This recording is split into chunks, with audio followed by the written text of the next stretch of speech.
안녕하세요 여러분, 영국과의 톡톡쌤입니다. 요즘 의대 진학하는 학생들 인터뷰 준비를 돕다 보니까 의대 진학 준비를 미리 하지 못해서 힘들어하는 아이들을 보면서 안타까운 마음이 들 때가 종종 있습니다.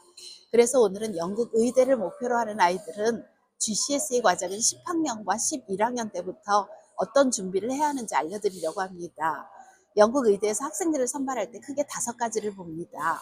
GCSE 성적, A레벨 과목과 성적, 의대 입학시험인 UCAT, 워크 익스피리언스와 봉사활동, 그리고 인터뷰를 통해 인성과 커뮤니케이션 능력을 평가하지요. 그렇다면 GCSE 학생들은 이 중에서 특히 GCSE 성적, A레벨 과목 선택 방향, 기초 활동과 독서, 이 3가지에 집중해야 한다는 걸 알 수 있습니다. 그럼 세부적으로 이어 10 학생이라면 무엇을 준비해야 할까요? 첫 번째, 과목 선택입니다. 영국 의대는 보통 GCSE에서 영어, 수학, 과학을 포함해서 6과목 이상에서 그레이드 7을 요구합니다.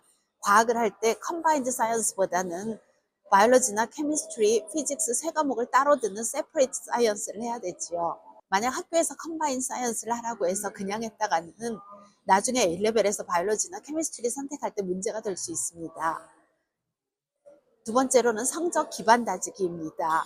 이어 10부터는 영어, 수학, 과학에서 A 이상을 목표로 성적 관리를 해야 되는데 수업 후에 복습하고 주 1회 단원을 총 정리하는 것뿐만 아니라 파스트 페이퍼를 조금씩 시작하는 루틴을 만드는 것이 좋습니다. 의대는 경쟁률이 워낙 높아서 GCSE에서 탄탄한 점수가 있으면 나중에 지원할 때 큰 플러스가 됩니다. 세 번째로 진로 탐색과 왜 의사가 되려고 하는지에 대한 생각 정리입니다.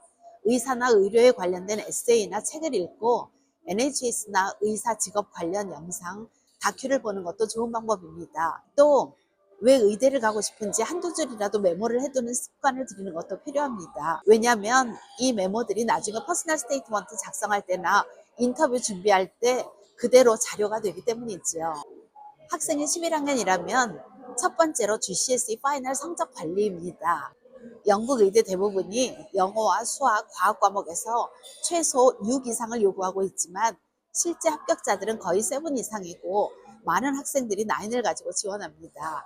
그래서 11학년 모의고사와 최종 시험 직전에는 약한 과목 위주로 집중 보완하고 파스트 페이퍼로 실전 감각을 익히는 게 중요하겠지요. 두 번째로 A레벨 과목 선택입니다. 의대 표준 조합은 거의 정해져 있는데 케미스트리가 필수이고 바이올로지도 거의 필수라고 할 수 있지요. 그 외에 한 과목을 수학이나 물리로 정하는 것이 좋습니다. 보통은 의대 갈 때 케미스트리, 바이올로지, 매스 이렇게 3과목이 제일 일반적이지요. 세 번째로 워크 익스피리언스나 봉사활동의 초안을 만들어야 합니다. 11학년 말부터 12학년 여름까지가 병원이나 GP, 케어홈, 호스피스 봉사나 쉐도잉을 준비하기 가장 좋은 타이밍입니다. 직접 쉐도잉이 어렵다면 온라인 의료 워크 익스피리언스 프로그램이나 NHS 관련 공식 온라인 코스를 활용해도 충분히 의미가 있습니다. 중요한 건 경험도 경험이지만 그 경험에서 무엇을 느끼고 무엇을 배웠는지 리플렉션을 남기는 것입니다. 10학년이든 11학년이든 오늘 당장 시작할 수 있는 거를 3가지만 정리해 볼게요. 첫째, 영어와 수학, 과학은 최소 7, 가능하다면 8이나 9을 목표로 하는 공부 루틴을 만들어야 됩니다. 둘째로 의학이나 과학 관련 책이나 기사를 읽고 짧게 요약해서 느낀 점을 적어놔야 되겠지요. 셋째, 사람을 돕는 활동인데 학교 봉사나 지역 활동, 동아리에서 리더 역할 등 주 1회 이상 꾸준히 참여해야 합니다. 이 3가지만 꾸준히 하면 12학년이나 13학년에서 UCAT, 퍼스널 스테이트먼트, 인터뷰 준비로 넘어갈 때 훨씬 수월해집니다. 오늘 말씀드린 내용은 사실 너무나 일반적인 내용이라 다 아는 내용일 수 있지만 자녀가 의대를 가려고 하는데 방향을 잡지 못하는 학부모님들께는 좋은 정보가 될 수 있을 거라고 생각합니다. 오늘도 시청해 주셔서 감사합니다. 다음 영상에서 만나요.